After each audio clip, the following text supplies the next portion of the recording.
பிரியமே, மனிதனாய் பிறந்த எவருமே பிறப்பு முதல் இறப்பு வரை துன்பம், துயரம், கஷ்டம், கவலை, தடைகள், விரக்தி, சோகம், வலி, வேதனை இப்படி ஏதாவது ஒன்றை அனுபவித்தே காலத்தை கடக்க வேண்டியுள்ளது.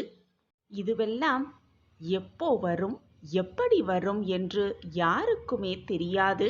ஏழ்மை, வறுமை, பசி, பட்டினி, நோய், கடன் இப்படி ஏதாவது ஒன்றில் அகப்பட்டே வாழ்க்கையை நகர்த்த வேண்டியுள்ளது.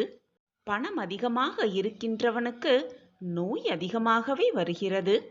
பணம் இல்லாதவனுக்கு வறுமையும் கடனும் அதிகமாகவே வருகிறது. இந்த உலகில் நிம்மதி என்பது யாருக்குமே இல்லாமல் தான் இருக்கிறது. நடப்பது எதுவுமே நம் கையில் இல்லை. ஒரு சக்தி, நம்மை மீறிய சக்திதான் நம்மை ஆட்டி வைக்கிறது. குழந்தையே, இப்படி வேதனையில் நீயும் தத்தளித்துக் கொண்டிருக்கிறாய் என்பதை நான் அறிவேன். உன்னுடைய வலியையும் வேதனையும் மனப்போராட்டங்களையும் ஏன் உன்னையும் என்னுடைய இரு கரங்களை பிடித்து கொண்டு காப்பாற்றிக் கொண்டுதான் இருக்கிறேன். இன்னும் சில நாட்களில் அனைத்துமே மாறும் என் குழந்தையே. உனது எண்ணங்கள் அனைத்தும் நிறைவேறப் போகிறது. கோடியில் ஒருவருக்கு மட்டுமே கிடைக்கும் இந்த அதிர்ஷ்டம் உனக்கு கிடைத்திருக்கிறது. 1000% நீ நினைத்தது எல்லாம் உனக்கு நிறைவேறும். நீ நினைத்ததை நடத்தி கொடுக்க உன் சாயப்பா இருக்கும் பொழுது வீணாக மனதை போட்டு குழப்பிக்கொண்டே இருக்காதே. எல்லாம் நமக்கு எதிராகவே நடக்கிறதே, எல்லாமே தவறாகவே நிகழ்கிறதே, நாம் என்ன செய்வது என்று யோசிக்காதே. நான் இருக்கிறேன் குழந்தையே. எப்பொழுதுமே எதை செய்தாலும் நிதானமாக யோசித்து செயல்படு. எந்த விஷயத்திலும் அவசரப்படாமல் பொறுமையாக இரு. உன்னை விட்டு யார் விலகினாலும், உன்னை யார் வெறுத்தாலும் உன் சாயப்பா உன்னை வெறுக்கவும் மாட்டேன், விலகவும் மாட்டேன். முடிந்ததை நினைத்து நினைத்து வருத்தப்படாதே. வரப்போவதை நினைத்து நினைத்து பயப்படாதே. பொறுமையாக இரு. மனதை நிம்மதியாக வைத்து கொண்டிரு. உனக்கு என்று எழுதப்பட்டது நிச்சயமாக உன் கைகளுக்கு வந்தே தீரும். நடப்பது எல்லாம் நன்மைக்கே, நிகழ்வது எல்லாம் நன்மைக்கே என்று எடுத்துக்கொள். இதுநாள் வரை யார் உன்னை வெறுத்தார்களோ, யார் உன்னை உதாசீனப்படுத்தினார்களோ, யார் உன்னுடைய நம்பிக்கையை கெடுத்தார்களோ, அவர்கள் கண் பார்க்க நீ வளர்ச்சியடைந்து மிக பிரம்மாண்டமாக வளர்ச்சியடைய நான் உனக்கு உறுதுணையாக இருப்பேன். உன்னை வேண்டாம் என்று உதறி தள்ளியவர்கள் கண் பார்க்க நீ கோபுரத்தில் உட்கார வைக்கப் போகிறேன். உன் சாய்நாதர். அனைவரும் வியக்கும் வண்ணம் உன் வாழ்க்கையில் நீ வெற்றி பெறப் போகிறாய். கவலைப்படாமல் இரு. நான் இருக்கிறேன். அனைத்தையும் பார்த்து கொள்கிறேன். கோபம் வேண்டாம், வேண்டவே வேண்டாம். உனக்கு வரும் அனைத்தையும் நான் ஏற்றுக்கொள்கிறேன். என்னுடைய அனுமதி இல்லாமல் எதுவுமே நடக்கப் போவதும் இல்லை, உன்னை தீண்டப் போவதும் இல்லை. எனவே கலங்காதே. அனைத்தும் உனக்கு எதிராக நடக்கும் அனைத்தும் பொடி பொடியாக போகப் போகிறது. உனது மனம் தெளிவாகும். உன்னுடைய வாழ்க்கை வண்ணமயமாக மாறப்போகிறது. என் பிரியமான குழந்தையான உனக்கு குறைகள் எதுவும் இல்லாமல் நான் உன்னை அருகிலேயே இருந்து பாதுகாப்பேன். எதற்கும் பயப்படாதே. எப்பொழுது நீ என்னிடம் வந்து சரணடைந்தாயோ, நான் தான் முழுவதுமாக என்று என்னை நம்பிக் கொண்டிருக்கிறாயோ, அந்த நிமிடத்திலிருந்து உன்னை நான் பாதுகாத்து கொண்டுதான் இருக்கிறேன். என்னை மீறி உன் வாழ்க்கையில் எதுவும் தவறாக நிகழாது என் குழந்தையே. நீ என்னுடைய பொக்கிஷம். நான் கண்டெடுத்த பொக்கிஷம் நீ. உனக்கு கஷ்டத்தை கொடுக்க நான் எப்படி விட்டுவிடுவேன்? சிலர் உனக்கு பின்னால் உன்னை பற்றி கேலியாக பேசுவதை கேட்டுவிட்டு வருந்தாதே. ஒன்றை நன்றாக புரிந்து கொள் என் பிள்ளையே. உனக்கு பின்னால் உன்னை துன்புறுத்தி உன்னை காயப்படுத்த வேண்டும், உன் கண்ணீரை வளவழிக்க வேண்டும் என்ற காரணத்திற்காகத்தான் அவர்கள் இப்படி செய்து கொண்டிருக்கிறார்கள். அவர்களால் எதுவுமே முடியாத போதுதான் உன்னை கையில் எடுத்திருக்கிறார்கள். உன்னை காயப்படுத்தி, உன்னை வேதனைப்படுத்தி, உன்னை கண்ணீர் சிந்த வைத்து அவர்கள் சந்தோஷப்பட்டு கொண்டிருக்கிறார்கள். நீ கண்ணீர் சிந்தினால், நீ வேதனைப்பட்டால், நீ துன்பப்பட்டால் அவர்கள் ஜெயித்து விடுவார்கள், நீ தோற்று விடுவாய் என்று அர்த்தம். எனவே என்ன நோகடித்தாலும், என்ன மனவேதனைப்படும்படி பேசினாலும் தைரியமாக எதிர்த்து நில். எனக்கு துணையாக என் அப்பா இருக்கிறார், நான் ஏன் பயப்பட வேண்டும் என்று நெஞ்சை நிமிர்த்தி கொண்டு அவர்களிடம் கூறு. அப்பொழுது நீ ஜெயித்து விடுவாய். உன்னை காயப்படுத்த வேண்டும், உன்னை கண்ணீர் சிந்த வைக்க வேண்டும் என்று எண்ணியவர்கள் நிச்சயமாக தோற்றே போய்விடுவார்கள். இன்னும் உன் வாழ்க்கையில் பல அற்புதங்களும் அதிசயங்களும் நடக்கப் போவதை, நிகழப்போவதை அவர்கள் நிச்சயமாக பார்ப்பார்கள்.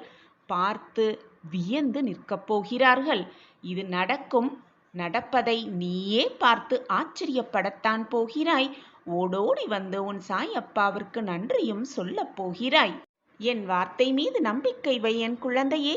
நீ என்னுடைய உயரான குழந்தை அல்லவா? நான் கண்டெடுத்த பொக்கிஷம் அல்லவா? உன்னை காயப்படுத்த நான் எப்படி விட்டு விடுவேன் என்று நீ நினைத்தாய்? நீ மட்டும்தான் என்னுடைய உலகம், நீங்கள்தான் அனைத்துமே என்று நீ இருக்கும் பொழுது நீதான் உலகம் என்று நான் இருக்க வேண்டாமா? நான் உன் தகப்பன் அல்லவா? பிள்ளைகளுக்கு என்ன வேண்டும், பிள்ளைக்கு என்ன பிடிக்கும், பிள்ளைக்கு என்ன தேவை என்று அறிந்து செய்தானானே அது தகப்பன், செய்தால்தானே அது தாய். நான் உன்னுடைய தாயாக தகப்பனாக அனைத்துமாக இன்று உனக்கு வேண்டியதை, நீ ஆசைப்படுவதை, விருப்பப்படுவதை அனைத்தையும் உனக்கு கொடுக்கவே நானும் ஆசைப்படுகிறேன். உன் முகத்தில் ஆனந்தத்தையும் மகிழ்ச்சியையும் சந்தோஷத்தையும் பார்க்கவே உன் அப்பா ஆசைப்படுவேன். அதுதான் உன் அப்பாவின் ஆசையும் கூட. எனவே என் குழந்தையே, என்ன நடந்தாலும் வேதனை கொள்ளாதே, மன போராட்டம் படாதே, கண்ணீரை மட்டும் வீணடிக்காதே. நான் இருக்கிறேன் உனக்கு துணையாக. பின் ஏன் நீ அழ வேண்டும், வருத்தப்பட வேண்டும்? பொறுமையாக இரு. அனைத்தும் ஒரு நாள் மாறும். உனக்கென்ற ஒரு நேரம் வரும். கோடியில் ஒருவருக்கு மட்டுமே இந்த அதிர்ஷ்டம் கிடைக்கும். அது என் பொக்கிஷமான கண்மணிக்கு கிடைத்திருக்கிறது. நீ நான் கண்டெடுத்த பொக்கிஷம். உன் வாழ்க்கையை சரி செய்யாமல், சீர் செய்யாமல், நற்ற மாற்றங்களை உருவாக்காமல், உனக்கு வழங்காமல் வேறு யாருக்கு நான் வழங்குவேன்? கண்மணியே, இன்பமும் துன்பமும் மாறி மாறி வருவதுதான் வாழ்க்கை என் குழந்தையே. இன்பம் மட்டுமே எவருக்கும் நிரந்தரமாக இருந்து விடுவதும் இல்லை, துன்பம் மட்டுமே நிலையாக இருக்கப் போவதும் இல்லை. மாறி மாறி வந்தால்தான் வாழ்க்கையே சுவாரஸ்யமாக இருக்கும். துன்பத்திற்கு பின் வரும் இன்பமே இரட்டிப்பு மகிழ்ச்சியாக இருக்கும் என்பதை புரிந்து கொண்டு செயல்படு. துன்பம் வந்துவிட்டால் அப்படியே சோர்ந்து உட்கார்ந்திராமல், இன்பம் வந்துவிட்டால் தலைகணம் தலையில் ஏறாமல் பார்த்து கொண்டு இரண்டையும் சரிசமமாக பாரு. உன் வாழ்க்கையில் பல நல்ல நல்ல திருப்பங்களை நிகழ்த்தும் உன் சாயப்பா உனக்கு அருகிலேயே இருப்பேன். எப்பொழுதும் என் பார்வை உன் மீது எப்பொழுதுமே இருக்கும். நான் இருக்கிறேன் குழந்தையே, பின் ஏன் வேதனைப்படுகிறாய்? ஒரு விஷயம் உன் கண்முள் நடந்து கொண்டிருக்கிறது என்றால் அதை எதிர்த்து நிற்க வேண்டும். துணிவோடு எதிர்த்து நிற்க வேண்டும். அதை விடுத்து தப்பித்து ஓட பார்த்தால் அது உன்னை துரத்தி கொண்டு வரத்தான் செய்யும். இது எந்த விஷயமாக இருந்தாலும் சரி, தைரியமாக எதிர்த்து நின்று போராடினால் அது நம்மை பார்த்து பயந்து ஓடிவிடும். இல்லையென்றால் அது நம்மை துரத்தி கொண்டு பின்தொடர்ந்து கொண்டு வந்தே தீரும். எது வந்தாலும் தைரியமாக என்னால் சமாளிக்க முடியும். நான் அனைத்து தடைகளையும் தகர்த்து எறிந்துவிட்டு என் வாழ்க்கையில் வெற்றி என்னும் இலக்கை அடைவேன். என் வாழ்க்கையில் வெற்றி பெறுவதற்காகவே நான் போராடி கொண்டிருக்கிறேன். அந்த வெற்றியை நிச்சயமாக அடைந்தே தீருவேன் என்ற வைராக்கியம் உன் மனதில் இருந்தால் போதும். நீ கேட்டது கேட்டபடியே உனக்கு கிடைக்கும். நீ எதிர்பார்த்ததை விட அதிகமாகவே உனக்கு கிடைக்கும். நீ என்னிடம் வைத்த கோரிக்கைகள் ஒவ்வொன்றாக உன் வாழ்க்கையில் நடக்கத் துவங்கும், நிகழத் துவங்கும். அதே நம்பிக்கையோடு, அதே தன்னம்பிக்கையோடு, அதே உத்வேகத்தோடு, அதே தைரியத்தோடு, அதே மகிழ்ச்சியோடு இதை முழுவதுமாக நம்பிக்கையோடு கேள். நீ என்னிடம் வைக்கும் கோரிக்கைகள் இனி நிச்சயமாக நிறைவேறும். உன் வாழ்க்கையில் கஷ்டமோ போராட்டமோ வந்துவிட்டால், துன்பம் உன் வாழ்வில் நுழைந்து விட்டால், அதை பார்த்து பயந்து ஓடி ஒதுங்குவதால் உனக்கு வந்த துன்பங்களும் கஷ்டங்களும் அப்படியே உன்னை விட்டு விலகிவிடும் என்றாவதில்லை. அதை எதிர்த்து நின்று அதை அப்படியே ஏற்றுக்கொண்டு அதனோடு போராடி வென்று காட்டுவதுதான் உன் வாழ்க்கையின் சாராம்சமே அடங்கியிருக்கிறது. அதை விடுத்துவிட்டு அப்படியே பின்னோக்கி நகர்ந்து விடுவதால் எதுவுமே மாறப்போவதில்லை. நீ எவ்வளவு தூரம்தான் பின்னோக்கியே நடந்து கொண்டிருப்பாய்? என்றாவது ஒரு நாள் திரும்பித்தானே ஆக வேண்டும். உன் காலை முன்னோக்கி எடுத்து வைத்துதானே ஆக வேண்டும். அப்பொழுதும் அந்த துன்பமும் போராட்டமும் கஷ்டங்களும் இருந்த இடத்தில் அப்படியே இருக்கத்தான் செய்யும். எனவே என்றாவது ஒரு நாள் அதை அனுபவிக்கலாமே என்ற எண்ணத்தோடு இருக்காதே. இப்பொழுதே எது வந்தாலும் அதை அப்படியே ஏற்றுக்கொள். போராட்டமான வாழ்க்கையாக இருந்தால் போராடிப்பார்.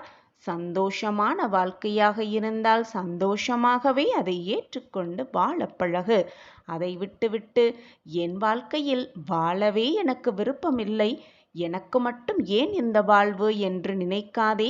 இந்த நிம்மதியான வாழ்வு கூட இல்லாமல் பல பேர் உன்னை சுற்றி இருக்கவே செய்கிறார்கள். அவர்களையெல்லாம் ஒருமுறை சுற்றிப்பார். அப்பொழுது தெரியும் உன் வாழ்வு மிக ஆனந்தமாகவே இருக்கிறது. அவர்களை பார்த்து நீ என்ன பார்க்கிறாயோ, என்ன கேட்கிறாயோ, என்ன செய்கிறாயோ அதுதான் அப்பொழுதே உன் வாழ்வில் நடக்கும். உன் மனதில் என்ன நிகழ்கிறதோ, என்ன நினைத்து கொண்டிருக்கிறாயோ அதுதான் உன் வாழ்வில் அப்படியே நடக்கும். எனவே நல்லதை மட்டுமே பேசு, நல்லதை மட்டுமே சொல்லிக்கொண்டிரு. நீ நினைப்பதற்கு மேலாக உன் வாழ்க்கையில் நல்லது மட்டுமே நடக்கும்.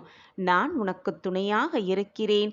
இந்த நாள் முதல், இந்த மங்களகரமான நாள் முதல் உன் வாழ்க்கையில் நீ நினைப்பது எல்லாமே உனக்கு சாதகமாகவே நடக்கும். நீ கேட்பது எல்லாமே உனக்கு அப்படியே கிடைக்கும்.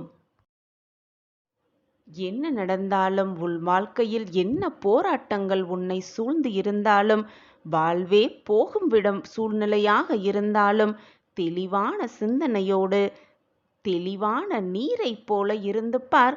உன் வாழ்வு எப்பொழுதுமே தெளிவாகவே எது வந்தாலும் அவ்வளவுதான். நம் வாழ்க்கை மாறும். இதுதான் நமக்கு கிடைத்திருக்கிறது, இது சுலபமாகவே நமக்கு கிடைக்கும் என்ற நேர்மறை சிந்தனையோடு இருந்தால் எப்பொழுதுமே வாழ்வு பிரகாசமாகவே இருக்கும். ஒரு முறை ஒரு தந்தையிடம் மகன் தனக்கு ஏதேனும் ஒரு துன்பமோ அல்லது மனக்கவலையோ ஏற்படும் போது வந்து கலங்கி நிற்பான். அப்போது அவனது பிரச்சனையை கேட்டபின் தந்தை ஒரே வார்த்தையில், இவ்வளவுதானா உன் பிரச்சனை, எல்லாம் சரியாகிவிடும் என்பாராம். அவனுக்கு சில நாட்களில் அந்த பிரச்சனையோ துன்பமோ இல்லாமலே போய்விடும். அந்த மகனும் வளர்ந்தான். இப்படியே பிரச்சனை வரும் பொழுது தந்தையிடம் வந்து நிற்பதும், தந்தை இவ்வளவுதானா உன் பிரச்சனை, எல்லாம் சரியாகிவிடும் என்று சொல்லுவதும் வாடிக்கையாகவே இருந்தது. தந்தைக்கும் வயதானது. அவரது மகன் தற்போதெல்லாம் எந்த பிரச்சனை வந்தாலும் தந்தையிடம் சிரித்துக்கொண்டே சொல்ல ஆரம்பித்தான். ஒரு நாள் மகன் தந்தையிடம் கேட்டான், எவ்வளவு பெரிய பிரச்சனை வந்தாலும் இவ்வளவுதானா, எல்லாம் சரியாகிவிடும் என்று இந்த பிரச்சனையை நீங்கள் சொன்னவுடன் அந்த பிரச்சனை மிக சுலபமாக முடிந்து விடுகிறதே, இது எப்படி என்று மகன் தந்தையிடம் கேட்டானாம். அந்த தந்தை சிரித்துக்கொண்டே சொன்னார், சில வருடங்களுக்கு முன்பாக பிரச்சனை என்று வந்தால் கண்கலங்கி வந்து என் முன்னால் நிற்பாய். நீ கலங்கும் போது அந்த பிரச்சனையை எப்படி தீர்க்க வேண்டும் என்று உனக்கு தெரியாம இருக்கும். நான் இவ்வளவுதானா என்று கேட்டதும் உன் மனம் இது ஒரு பிரச்சனையே இல்லை என்று ஒரு முடிவுக்கு வந்து அந்த பிரச்சனையும் முடிந்தேவிடும் மிக சுலபமாக. இப்பொழுதெல்லாம் எவ்வளவு பெரிய போராட்டங்களை நீ சந்தித்தாலும், உன் முன் எவ்வளவு பெரிய போராட்டங்கள் இருந்தாலும் அதற்கான தீர்வு மட்டும்தான் உனக்கு தெரியும். சின்ன வயதிலிருந்து ஏதாவது பிரச்சனைனா என்னை பயமுறுத்தி பல பேர் இருந்தாங்களே தவிர தைரியம் சொல்ல ஒரு ஆள் கூட இல்லாமல் தான் நான் வளர்ந்தேன். ஆனால் நீ அப்படி வளரக்கூடாது என்பதற்காகத்தான் நீ கலங்கி வந்து என் முன் நின்னால், அவ்வளவுதானா, இது நிச்சயமாக சாதகமாகவே முடியும் என்று உன்னை சொல்லி சொல்லி நான் வளர்த்தேன் என்று கூறினாராம் அந்த தகப்பன்.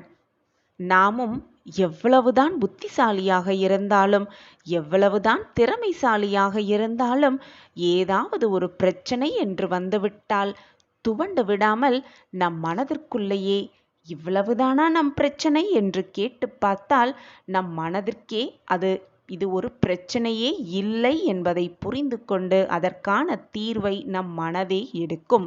இதுதான் வாழ்க்கையின் ரகசியம். எனவே ஒரு நிமிடம் இவ்வளவுதான் என்று நினைத்து பார்த்தால் எல்லாமே அவ்வளவே முடிந்துவிடும். அடுத்த கட்டத்தை தாண்டி சென்று கொண்டே இருக்கலாம். வாழ்க்கையில் ஜெயித்து கொண்டே இருக்கலாம். போராடிக்கொண்டே இருக்கலாம். நிச்சயமாக வாழ்க்கையை வென்றே காட்டிவிடலாம். சாயப்பா இருக்க நமக்கு ஏன் மனக்கவலை? இதை நம்பிக்கையோடு முழுவதுமாக கேட்டாயல்லவா?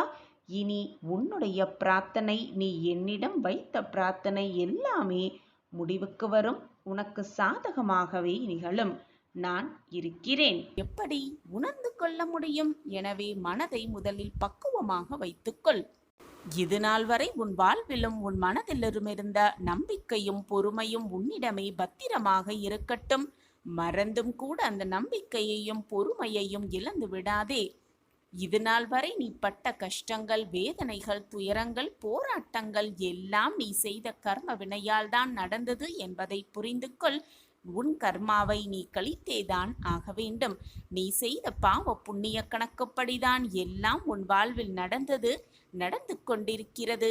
இனியும் எல்லாம் அப்படித்தான் நடக்கும். எனவே நீ வருத்தப்படுவதாலோ, கண்ணை சிந்துவதாலோ, வேதனைப்படுவதாலோ எதுவுமே எங்கும் மாறப்போவதே இல்லை. நீ கண்ணீர் சிந்துவதால் எதுவாவது மாறப்போகிறது என்றால் கண்ணீரை அதிகமாக சிந்துவிட்டு போகலாமே. ஆனால் எதுவுமே மாற முடியாது என்ற சூழ்நிலையில் இருக்கும் பொழுது உன் கண்ணீரை வீணடிப்பதால் மட்டும் என்ன பலன் கிடைக்கப் போகிறது என்று சற்று சிந்தித்துப்பார் என் பிள்ளையே. ஒன்றை நன்றாக புரிந்து கொள். அவர்கள் சொன்னார்கள், இவர்கள் சொன்னார்கள் என்ற நம்பிக்கையில், என்ற அதீத நம்பிக்கையில் யாரையுமே நோக்கி ஓடாதே. உன் பிரச்சனைக்கான தீர்விற்காக ஒருவரிடம் ஓடிதான் அந்த பிரச்சனை தீர்ந்தது என்று எப்பொழுதுமே நினைக்கவே வேண்டாம். நீ அவர்களிடம் சென்றதால் தான் உன் பிரச்சனைக்கான தீர்வு கிடைத்திருக்கிறது என்று உண்மையல்ல. உன் விளைவுக்கான நேரம் வந்திருக்கிறது. உன் பிரச்சனை தீர்வதற்கான நேரம் உனக்கு சாதகமாக வந்திருக்கிறது. அந்த நேரத்தில் நீ அவர்களிடம் போயிருக்கிறாய். அதனால்தான் பிரச்சனை தீர்ந்திருக்கிறது என்பதுதான் உண்மையிலும் உண்மை. மற்றவர்களிடம் பிரச்சனைகளுக்கான தீர்வு இருந்தால் இந்த உலகத்தில் ஏன் அனைவரும் பிரச்சனையோடு வாழ்ந்து கொண்டிருக்கிறார்கள்? அதற்கான தீர்வு கிடைக்காமல் அழைந்து கொண்டே இருக்கிறார்கள். சற்று சிந்தித்துப்பார் என் பிள்ளையே. உன்னுடைய நல்ல நேரம் வரும் பொழுது, வந்திருக்கும் பொழுது நீ எங்கு சென்றாலும் செல்லாவிட்டாலும் உன் பிரச்சனைக்கான தீர்வு கிடைத்துதான் இருக்கும். உனக்கு காரணம் புரிகிறதா? உன் அருகிலும் உன்னுள்ளேயும் நான் இருந்து கொண்டே இருக்கிறேன். உன் பிரச்சனைக்கான தீர்வை அதற்கான நேரம் வரும் பொழுது நான் உனக்கு கொடுப்பேன் என்ற நம்பிக்கை உன் மனதில் இருந்தாலே போதும். நீ மற்றவர்களை தேடி எப்பொழுதும் ஓட மாட்டாய். உன் கண்ணீரை வீணடிக்க மாட்டாய். உன் நம்பிக்கையை இழந்து விடவும் மாட்டாய். உன்னுடைய வாழ்வில் நீ விரும்பிய நிம்மதி எல்லாம் உனக்கு கிடைக்கும். கவலைப்படாதே, நான் இருக்கிறேன் தானே. எப்பொழுதும் உனக்கு நான் துணை இருக்கிறேன். நான் இருக்கிறேன். உன் வேண்டுதல்கள் எல்லாம் சர்வ நிச்சயமாக உனக்கு பலிக்கும். எந்த சூழ்நிலை உன்னை நெருங்கினாலும், என்ன சூழ்நிலையில் யார் உன்னை விட்டு விலகினாலும் உனக்கு துணையாக பக்க பலமாக நான் உன் அருகில் இருந்து கொண்டே இருப்பேன். கவலை கொள்ளாதே. இந்த நிலை கூடிய விரைவில் மாறும். நேற்று நடந்தது எல்லாம் ஏற்கனவே தீர்மானிக்கப்பட்டதுதான். இன்று நடந்து கொண்டிருப்பது எல்லாமே ஏற்கனவே முடிவு செய்யப்பட்டதுதான். நாளை நடக்கப் போவது ஏற்கனவே திட்டப்படிதான் எல்லாம் நடக்கும். எனவே எதுவுமே உன் கையில் இல்லை. எதற்குமே நீ காரணகர்த்தாவாக ஆடிவிடவும் முடியாது. ஏற்கனவே தீர்மானிக்கப்பட்டதுதான் உன் வாழ்வில் நடந்து கொண்டிருக்கிறது என்பதை தீர்க்கமாக நம்பு. வாழ்க்கையில் விலை மதிப்பில்லாத பாடங்களை கற்றுத்தருவது பசித்த வயிறும் பணமில்லாத வாழ்க்கையும் உடைந்த மனமும் தான். உடைந்த மனம் உடைந்து இருக்கிறது என்றால் மனம் வேதனையாக இருக்கிறது என்றால், மனம் நிம்மதி இல்லாமல் இருக்கிறது என்றால், அந்த மனம்தான் விலை மதிப்பே இல்லாத பாடங்களை மிக அதிகமாக கற்றுத்தருகிறது என்பதுதான் உண்மையிலும் உண்மை. அந்த பாடங்களை வைத்து நீ உன் வாழ்க்கையில் எப்படி வெற்றியை காணலாம், வெற்றியை உன்வசம் ஆக்கிக் கொள்ளலாம் என்பதில் இருக்கிறது உன்னுடைய அழகிய வாழ்க்கை. தேவையான இடத்தில் முற்றுப்புள்ளி கண்டிப்பாக இருக்க வேண்டும், கட்டாயமாக அமைய வேண்டும். இல்லையென்றால் வாழ்க்கையில் அர்த்தமே இல்லாமல் போய்விடும். எனவே முற்றுப்புள்ளியை கட்டாயமாக உன் வாழ்க்கையில் தேவையான இடத்தில் வைத்துவிடு, வைக்க பழகு. ஒன்றை நன்றாக புரிந்து கொள் என் பிள்ளையே, மனிதனை பேச வைப்பதும் பணம்தான். பேசாமல் அதே மனிதனை விலக வைப்பதும் அதே பணம்தான். ஆனால் வாழ்க்கையே பணமாகிவிடாது பிள்ளையே. வாழ்க்கை வாழ்வதற்கு பணம் தேவை, ஆனால் வாழ்க்கையே பணமாகி விடாது. இதை உணர்ந்தவன் வாழ்க்கையில் மிக சுலபமாக வெற்றியை தன்வசமாக்கிக் கொள்ளலாம்.